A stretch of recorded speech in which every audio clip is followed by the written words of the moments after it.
Thank you for joining us on Channel 24, and we're spotlighting Jonesboro yet again. Today we are at the Foundation of Arts covering another aspect of what they do, and that's the community theater. Very special guest on stage with me, actually, is Christy Pulliam with the Foundation of Arts. How are you doing? Great. It's good to be here. Absolutely. What is your title with the Foundation of Arts? Well, I have the longest title in the world right now. Okay. It is Artistic Director and Community Development Director. That is pretty long. Yes. All right. Yes. And let's talk about the artistic director side of it. What does that entail? What do you do? Well, the first thing I'd like to say is that I work closely, of course, with Rob Spencer, the Education Director, and Carl Hollander, our CEO.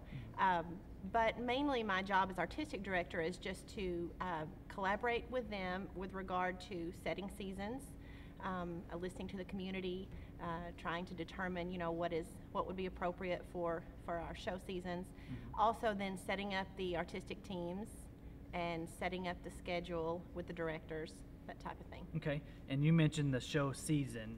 Explain what that is. Well, our show season now consists of 6 shows. It is a fall show. Actually, we're adding now a late summer show, a fall show, the Nutcracker, a Christmas show, and then 3 more to round out the year, ending in the summertime. Okay. Now, what is that in conjunction to what used to be this schedule? Well, we used to actually just have 5 shows, so we're increasing, and then we plan on continuing to increase all the way up to 8 shows. We're actually beginning what we're calling a children's theater season, which is really exciting. Not a glutton for punishment, huh? A little bit, yes, but we've got a great community. Certainly. Great set of volunteers, great set of artists, and they just keep growing. Certainly. So, yeah. Now, and I say the glutton for punishment because I know what goes on for these productions, but explain that all the work, all the detail that has to go into one single production. You only hinted to it about setting up the artistic team and what the scheduling and that sort of thing, but talk about what else goes into the production. Goodness gracious, Jack. That starts months ahead of time for each show. We hire the directors, of course. We choose that artistic team, which consists of costumers, scenic designers, all the way down to the stage manager for the show. And that gets set up first. Plans begin to take shape with regard to the set and the costumes and just the vision for the show per each director. And that, of course, happens several weeks out. Then, of course, plans have to be made for auditions. And then once auditions take shape, we've got to set a rehearsal schedule, and then finally rehearsals get to start. Right, and that's the fun part. Yes, and that's usually a couple months before the show when rehearsals start, sometimes 6 weeks or so. Okay. And then the rehearsal process, as you know, is pretty intense, especially because they're volunteers, and all the volunteers have lives outside of here. But what's so amazing is just the level of talent that we have in Northeast Arkansas, and the ability then to put on a show that rivals any community theater, I think, in the country. Right. And you just mentioned one of the aspects I wanted to talk about, and that's the volunteers. Everything from your actors up into the people that help out ushering, that's all volunteer based, correct? Absolutely. Absolutely. The number of hours that people put in is just amazing to me. But at the same time, people will work as hard as they believe in a project. And our volunteers really believe in our projects. Okay. Now talk about the actual volunteers themselves, the actors specifically, but you mentioned they're come from all walks of life. So if someone is interested in, maybe getting on stage and performing, what would you say to them to ease, I guess, their inhibitions to going out and attempting it? Because you just said there's a lot of talent in this area, but that may be talent that is untapped. Yeah. That's right, and undiscovered. And that's what's so exciting, I think, about community theater. We have people, we have surgeons, we have attorneys, we have school janitors and teachers and nurses and every profession in between come up here. And some of them have had some stage experience in the past, and some of them have not. Usually if you have an interest in this, then you have a little bit of untapped or maybe tapped into talent. Right. And you just got to figure out a way to showcase it. Right.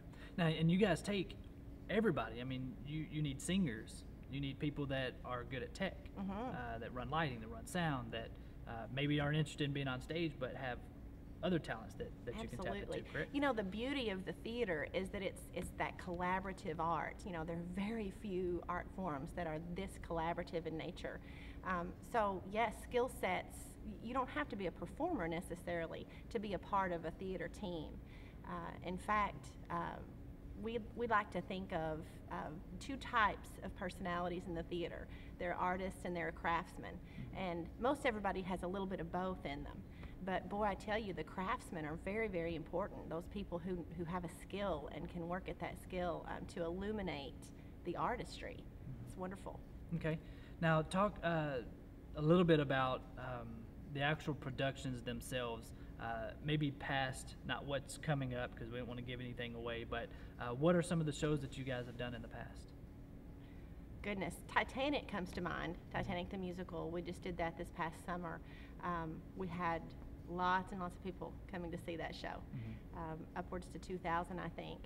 And Titanic the musical was a huge undertaking technically, and with regard to the artistry as well. We had some amazing vocalists in there, and then of course just recently we just did To Kill a Mockingbird this season. You were involved in that one, Jack. And I think it was an absolutely excellent show as well. Sherlock Holmes was really interesting. It was one of the first mysteries we've done in a while, at least, that I can remember. And it was really, really a good show. So, goodness, I could just go on and on. The Nutcracker Ballet is a Christmas tradition in this community. We showcase 110 dancers every year at least. From all ages. From all ages, you know. Most of them are our students in the Art Center, which kind of lends itself to another point. You know, the community theater really pulls from our Art Center, and also we like to think it pulls from our outreach activities as well. Okay. Now, if there's one thing that you could relay to the people that are watching this about community theater, whether it be getting involved or coming to see a show, what would you say? Okay. You're going to need to repeat that question again. All right. If there was one thing that you could say to the people watching this show that would, I forgot how I said it now. If there was one thing that you could say to the people watching the show to encourage them to get involved with community theater, whether it be to come perform or to come watch a production, what would you say? I would say that there's nothing like live theater. You know, if you want to get in the arena, so to speak, and really become a part of the process, I think it'll change you. That going through the entire process and becoming a part of a team, part of what we call a family, you know, of volunteers, is really, really exciting. And kind of to see your project come to fruition on the stage is one of the things that'll, I think, will change your life. Certainly then just coming to see a show is so exciting, especially the first few rows, because you can see the sweat. You can almost, I like to think you can almost hear their heartbeats. They're just live people acting out a whole story on the stage, and there's just nothing like that art form. Right, and in today's world, everything is digital. Everything is on TV, and it's you see these people that do these special effects movies where they're acting on a green screen and then everything's put in behind them. This is live. This is real. Everything that these actors do, you're seeing right in front of you. It's stage magic. Exactly. And as an audience member, as a part of live theater, you are actually part of the event. When you come to the show, you know, maybe we're recording it, maybe we're not, but every cough, every giggle, every bit of applause is part of the event. And it's a way that even the actors are interacting with the audience in a very unique way. Okay. Well, if anybody's interested in finding out more information about community theater, how do they go about doing that? Well, certainly go to our website first. I think foajonesboro.org is an important place to start, because we have our events listed there, ways that you can get involved there, and a mix of all three aspects of our mission: the Art Center, the community theater aspect, and then also our outreach activities. But then, of course, you can call us. You know, have a conversation with us on the phone. Come in and visit with us. We'll get you involved. Okay, and certainly you can find their audition schedule available there. So I would encourage everybody to take that opportunity, step outside that box, maybe outside your comfort zone, and come audition for a show. It is truly life-changing. And it's an experience that you can't get anywhere else.